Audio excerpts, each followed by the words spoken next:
Bonjour. Et alors aujourd'hui nous allons parler de Dans la brume.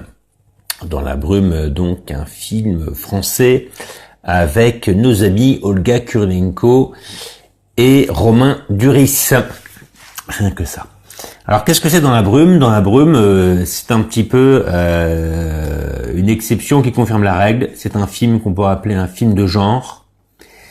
On sait, quand on s'intéresse un petit peu au sujet, que la France, la famille du cinéma français a parfois un peu de problème avec le cinéma de genre, notamment le cinéma fantastique, voire d'épouvante et d'horreur. Et on peut arriver à faire un ou deux films, mais ensuite, à l'instar de, par exemple, Alexandre Aja, on doit se diriger vers les États-Unis pour poursuivre une carrière dans ce type de film. Dans la brume, donc, étonnamment, on se retrouve avec une star très française qui est Romain Duris et qui met tout son cœur dans ce film, il faut bien le dire.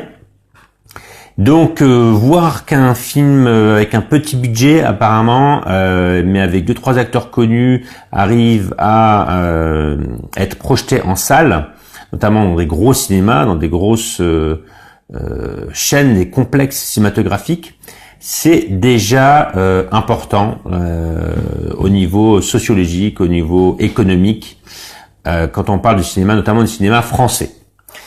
Qu'en est-il du film en lui-même? Eh ben, ça va être très simple. Il n'évite aucun écueil auquel on peut s'attendre. C'est-à-dire que il fait un peu trop attention à la continuité dialoguée et les dialogues sont très écrits et presque déclamés comme une pièce de théâtre tout au long du film. Ça, c'est un point assez noir. Ceci étant dit, ils sont dits avec conviction, notamment par Romain Duris, qui fait vraiment tout ce qu'il peut, comme je le disais, qui joue le rôle à fond, qui a vraiment l'air de s'être investi dans le projet, et c'est tant mieux, puisque c'est lui le rôle principal, c'est le personnage central du film, on le voit très souvent. Olga Kurylenko, bon, ça passe. Par contre, leur enfant, qui est dans une sorte de bulle, elle est une actrice, bon, jeune certes, mais alors très difficilement crédible.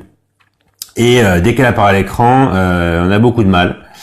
Donc, en plus, comme étant une jeune actrice, elle déclame d'autant plus ces dialogues qui sont pas super bien écrits. Et ça nuit un peu au film. Mais le film, attention, gagne sur un tableau très important.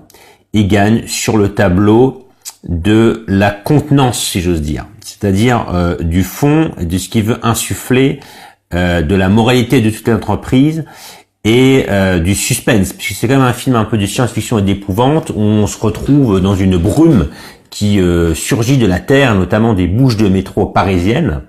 Et on ne sait pas ce qu'elle veut, ce qu'elle vient faire là, quelle est sa cause, pourquoi, comment. Ce qu'on sait en revanche assez rapidement, c'est que si vous l'inhalez, vous mourrez. Donc c'est assez simple. Par contre, si on se tient juste ne serait-ce que 10 cm au-dessus, pas de problème. Donc il y a cette dualité des choses très simples, mais qui permettent d'utiliser des effets de suspense bien plus complexes, où les personnages doivent porter un masque à gaz avec une bouteille d'oxygène par exemple, et on sait qu'à partir du moment où ils n'ont plus d'oxygène, où le masque tombe, etc., c'en est fini d'eux, et ça permet d'avoir un levier très intéressant à travers le film, qui est bien utilisé plusieurs fois, des scènes sur les toits, des scènes avec des chiens, etc., que je vous laisserai découvrir. Donc bon, c'est mi-figue mi-raisin en fin de compte. Ce film, c'est plutôt bien filmé, mais le montage est assez plan-plan. Donc il y a des scènes qui auraient gagné à être coupées plus tôt pour donner plus de tension, puisque c'est un film qui veut insuffler la tension.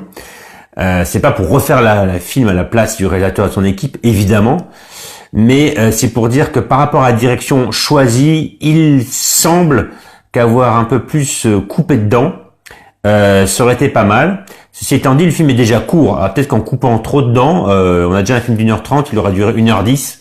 C'est peut-être un peu trop court, effectivement, je ne sais pas. Mais en tout cas, il y avait peut-être quelque chose à faire là-dessus et à développer d'autres choses. Il y a aussi des choses qui semblent incohérentes. Par exemple, un couple de retraités qui sont au 6e étage d'un appartement parisien sans ascenseur. Bon, on a de quoi douter, ça peut arriver évidemment, mais quand on sait qu'il y a un autre vieux monsieur sous respirateur, etc., qui habite juste en dessous, c'est-à-dire au 5e sans ascenseur, ça paraît aussi peu crédible. Voilà. Mais dans l'ensemble, la mission est réussie, le film est agréable, se suit, et l'espèce de coup de théâtre final, même s'il est un peu attendu pour ceux qui l'auront vu venir, je pense qu'il y aura comme une bonne partie du public, même si on le voit venir, il est assez malin, et la moralité de l'histoire est sauve, et donc c'est assez intéressant à voir. Voilà, donc à conseiller aux gens qui soit veulent soutenir le cinéma français un peu différent et faire en sorte que ça continue, comme par exemple avec le film Arès, sorti en 2016 je crois, qui est un pur film de science-fiction plutôt à Luc Besson, mais qui avait aussi tous les écueils qu'on peut attendre du cinéma un peu franco-français, mais que je suis allé voir, j'ai payé ma place pour un peu soutenir ce genre d'œuvre. Donc c'est ce genre de film que j'ai du mal à détacher de la réalité sociale et la réalité de l'économie du cinéma français. Je pense qu'il faut un peu pousser, voilà. Donc soit on est dans ce cadre-là et on aime en plus le film de genre et on aime en plus Romain Duris et voir Olga Kurylenko, mais c'est surtout Romain Duris qui est important dans le film. Ou bien si c'est pas votre truc, bon bah passez votre chemin. Et parce que si jamais vous n'aimez pas tout ce qu'on peut reprocher au cinéma français de ces 20 dernières années, le cinéma français, on va dire, soit de genre, soit d'auteur, bon, peut-être que ça sera difficile pour vous. Voilà. Il ne s'agit bien évidemment pas d'un film comme Les Tuches. C'est tout pour ce film, donc en demi-teinte, mais intéressant. Tout à l'heure, je m'en vais voir L'Île aux chiens.